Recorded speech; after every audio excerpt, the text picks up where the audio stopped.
नमस्कार, आदाब, सत श्री अकाल। लाइव नेशन 7 में आपका स्वागत है। मैं शादाब मलिक। अगर अभी तक आप लोगों ने हमारे चैनल को सब्सक्राइब नहीं किया है तो ज़रूर सब्सक्राइब कर लें।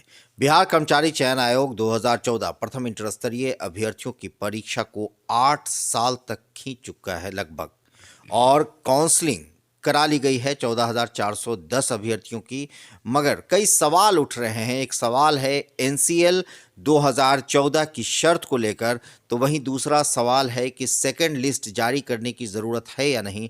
तीसरा अगर हम सवाल करें तो दिव्यांगों के ऊपर भी कई सवाल उठ रहे हैं कि दिव्यांगों को रिजर्वेशन का लाभ मिला है या नहीं। वहीं महिलाओं के भी आरक्षण को लेकर सवाल हैं। तो ये सारे मुद्दे हैं, और इन मुद्दों पर बात करने के लिए हमारे साथ मौजूद हैं गुरु रहमान। हम गुरु रहमान से बात करेंगे और इन सारे मुद्दों पर चर्चा करेंगे। सर, लाइव नेशन 7 में आपका बहुत बहुत थैंक यू, बहुत थैंक यू।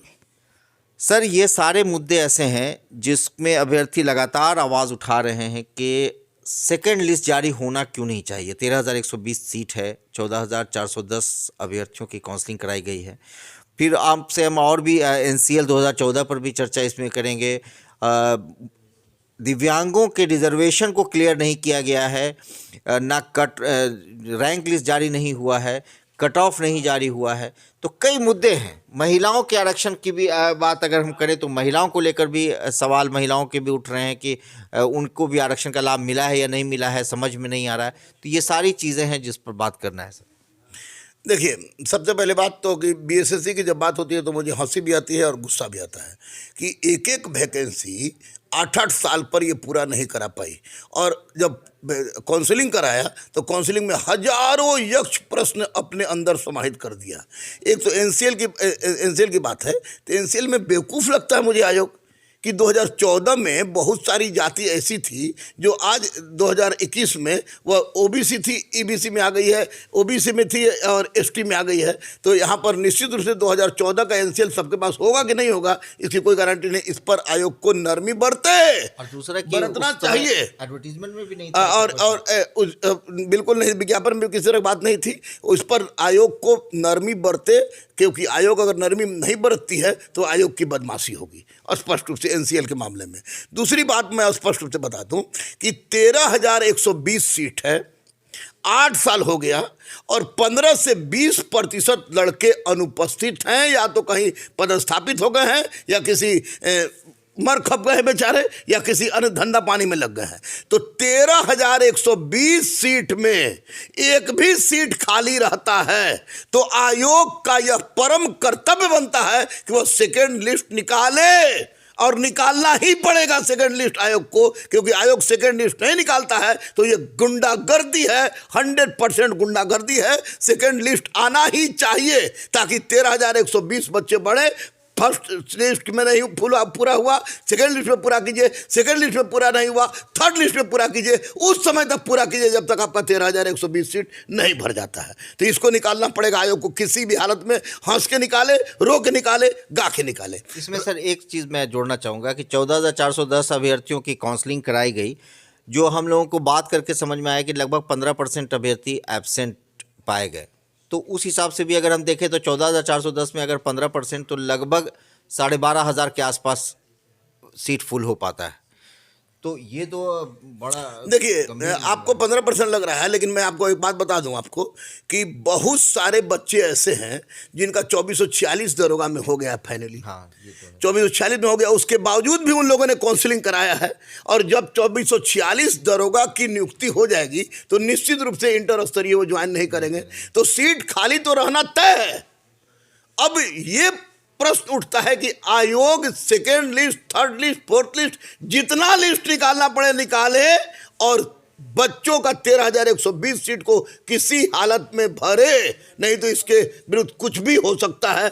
तो बच्चे चिल्ला रहे हैं, बच्चे में जबरदस्त असंतोष है। और बीएसएससी ने जिस तरह का नौटंकीबाजी किया है 8 साल परीक्षा में, उसमें 2-2 बार सरकारें बनती है और गिर जाती है, और उसमें बीएसएससी ने जो काम किया है कि बहुत लोग बूढ़े हो गए, 7 साल 8 साल नौकरी करेंगे, 6 साल नौकरी करेंगे, रिटायर हो जाएंगे। तो निश्चित रूप से इसमें सेकंड लिस्ट निकले, सेकंड लिस्ट में अगर नहीं फुल होता है तो थर्ड लिस्ट निकले, फोर्थ लिस्ट निकले, लेकिन 13,120 लड़कों को इनको लेना ही पड़ेगा, लेना ही पड़ेगा। अब सर दिव्यांगों के रिजर्वेशन को लेकर क्लियर नहीं हो पा रहा है। 3% के आसपास दिव्यांगों का रिजर्वेशन है। ऐसे में जो 14,410 अभ्यर्थियों की लिस्ट जारी की थी आयोग ने, उसमें कहीं भी मेंशन नहीं है कि इन्हें किस तरह का आरक्षण मिला है या नहीं मिला है। आरक्षण का लाभ का कुछ भी उसमें जिक्र नहीं है। देखिए, सबसे बड़ी बात कि दिव्यांग का 3% आरक्षण है, इनको आयोग को देना पड़ेगा। जिक्र करें या ना करें, 3% आरक्षण उनको है। किसी भी हालत में दिव्यांग को 3% आपको आरक्षण देना ही होगा। नहीं तो आप सीधे कह रहे हैं कि भैया तुम लोग कोर्ट में चल जाओ, हम बहाली नहीं करेंगे, 8 साल हो गया है, 8 साल और सही। इसलिए दिव्यांग को 3% आरक्षण मिलेगा ही, क्योंकि यह उनका अधिकार है, जो संविधान प्रदत्त अधिकार है, और इसको खत्म करने का अधिकार आपको आयोग के पास नहीं है। रही बात महिलाओं की बात, तो महिलाओं के लिए जो 35% आरक्षण की बात की गई है, ये 35% आरक्षण आपको 2014 में नहीं था। तो जब 2014 में नहीं था तो मैं 35% आरक्षण की वकालत नहीं करूंगा, लेकिन 3% आरक्षण महिलाओं को जो है वो आरक्षण महिलाओं को मिलना ही चाहिए और आयोग को देना ही होगा, किसी परिस्थिति में देना होगा, वो 3% आरक्षण देना होगा। दूसरी बात कि आपने लिस्ट निकाल दिया है, काउंसलिंग करा दिया है, रैंकिंग आपने जारी नहीं किया, किसका क्या रैंकिंग है, किसका क्या नहीं है, वो आप आयोग को चाहिए कि अब ये कर दे, कट ऑफ जारी कर दे, कट ऑफ जारी करे और लिस्ट निकाल दे कि रैंकिंग के हिसाब से लिस्ट निकाल दे, तो निश्चित रूप से बच्चों के लिए हित में बहुत बड़ी बात होगी और आयोग पर लगा हुआ कीचड़ का धब्बा थोड़े देर के लिए साफ हो जाएगा अगर ऐसा करता है। कई अभ्यर्थियों का सर कहना है, हमारे पास फ़ोन आता है, कमेंट में लड़के लिखते हैं कि हमने 110 बनाया था सर, कुछ 115 तक की बात बोलते हैं और यहाँ तक बोलते हैं कि अगर इतना बनाकर भी नहीं पास करेंगे तो सर अब हम लोग को रोना आता है। बहुत सारी बातें लिखते हैं। तो कट ऑफ तो कम से कम जारी तो होना ही चाहिए। नहीं, बिल्कुल कट ऑफ नहीं, कट ऑफ जानना बच्चों का अपना नैसर्गिक अधिकार है। अगर बच्चों का कट ऑफ नहीं मिलता है तो आयोग की गुंडागर्दी है। आयोग केस होना चाहिए, आयोग के सारे अध्यक्ष और सचिव को जेल भेजना चाहिए सरकार को। सरकार कहती है कि मैं छात्र राजनीति के उपज है, छात्रों के हित को मैं सर्वोपरि रखता हूँ, पढ़ेगा बिहार बढ़ेगा, बिहार पढ़ेगा बिहार बढ़ेगा भारत, इस तरह की बात हो रही है। तो इस तरह से होगी बात कि बच्चों का आप कट ऑफ जारी नहीं करें, कौन बच्चा किस आधार पर फेल कर गया, कितना नंबर लाया, फेल कर गया, आप कट ऑफ जारी करें। कट ऑफ जारी नहीं करिएगा तो एक बड़े आंदोलन के लिए तैयार रहिए।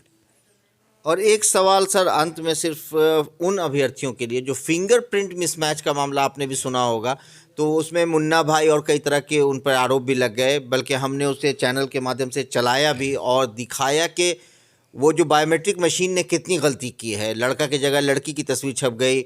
1 घंटे पहले पीटी और मेंस दोनों में मिसमैच हो रहा था, 2 घंटा बाद कराया गया तो मेंस में मैच कर गया, पीटी में नहीं। मतलब अजीब अजीब हुआ है और ऐसे में उन पर एफआईआर तक कर दिया गया है। देखिए, एक तो सबसे बड़ी बात कि जो जेन्युइन लड़के हैं जिनका फिंगरप्रिंटिंग नहीं मिल रहा है, तो इसका मतलब 100% सिस्टम की गुंडागर्दी है। इसमें सिस्टम का लोचा कहिए, इसको लोचा कहिए तो ज़्यादा बढ़िया होगा। और बिना जाने बुझे यानी हमको पैखाना लग जाए और हम चाहे कि सबको पैखाना लगा दें, यही काम आयोग ने किया है। तो आयोग ने फिंगरप्रिंट अगर नहीं मिला है तो अपने बायोमेट्रिक मशीन की जांच करावे। वो जांच क्यों नहीं करा रहा है? एफआईआर, बच्चे सबसे बेचारे निर्मोही है कि उन पर आप एफआईआर कर दीजिएगा, लेकिन आपने बायोमेट्रिक मशीन खराब जो दिया है तो उसको फांसी पर चढ़ाइए। सर उसमें 15 को काउंसलिंग हुई है और 14 की तारीख हुई है, मैंने अपने न्यूज़ में दिखाया है। तो उसको फांसी पर चढ़ाए, माननीय मुख्यमंत्री फांसी पर चढ़ाने की अनुशंसा करे, हाई कोर्ट स्वतः संज्ञान ले। वैसे व्यक्ति को जो बायोमेट्रिक की गलती के कारण बच्चों पर अगर एफआईआर हो रहा है तो वैसी परिस्थिति में जो बायोमेट्रिक मशीन लाया है उसको फांसी पर चढ़ना चाहिए, क्योंकि ये बच्चों की गलती नहीं है। मेरा सिग्नेचर 10 जगह करते हैं, 10 टाइप का हो जाता है, लेकिन मैं करता हूं इसलिए अड़ा रहता हूं। और बच्चों से भी मैं कहूंगा कि अगर आपने खुद परीक्षा दिया है और आपका बायोमेट्रिक नहीं मिल रहा है तो आप केस कीजिए कि जिसने बायोमेट्रिक मशीन लगाया है, और केस करके आप मानहानि के साथ साथ उन पर कठोर से कठोर कानून के तहत उन पर को दंडित किया जाए, इस तरह की बात हो। और आप लोग खुद मीडिया वाले हैं, आप लोग खुद देख रहे हैं कि 15 तारीख का काउंसलिंग है और उस पर डेट आ रहा है 14, यानी इसमें भी आप लड़कों को तो सीटा रहेगा। सिस्टम पूरी तरह से सड़ चुकी है। माननीय मुख्यमंत्री नीतीश कुमार से मैं कहूंगा कि आप बीएसएससी को भंग कर दीजिए, छात्रों को बहुत शांति मिलेगी, बहुत शांति मिलेगी। धन्यवाद सर, आपने इस मुद्दे पर थैंक यू, बात थैंक यू, की। Thank you. तो मैं भी यही कहना चाहूँगा, पहले तो गुरु रहमान का शुक्रिया कि उन्होंने अपना समय दिया और इस तरह की बातें जो अभ्यर्थियों के लिए ज़रूरी थी उस पर चर्चा की, और साथ ही साथ माननीय जो बिहार के मुख्यमंत्री हैं नीतीश कुमार, उन्हें भी कहा कि बीएसएससी को भंग कर देना चाहिए। अब इन सारी चीज़ों पर ध्यान देने की ज़रूरत है, खासकर आयोग को, और जितनी बातें की गई हैं ये ज़रूरत है कि इस पर आयोग ध्यान दे, क्योंकि ये बिहार के भविष्य का सवाल है और बिहार का भविष्य बिहार का युवा है, और युवा जो है उसे रोज़गार की ज़रूरत है, और रोज़गार का ज़रिया बिहार में आयोग ही है जिसके ज़रिए बिहार सरकार की नौकरी मिलती है। बने रहें हमारे साथ, देखते रहें हमारा वीडियो। अगर आपको हमारा वीडियो पसंद आता है तो हमारे चैनल को ज़रूर सब्सक्राइब करें। फेसबुक के ज़रिए देख रहे हैं तो पेज लाइक करें, साथ ही ट्विटर हैंडल पर हमें फॉलो ज़रूर करें। धन्यवाद।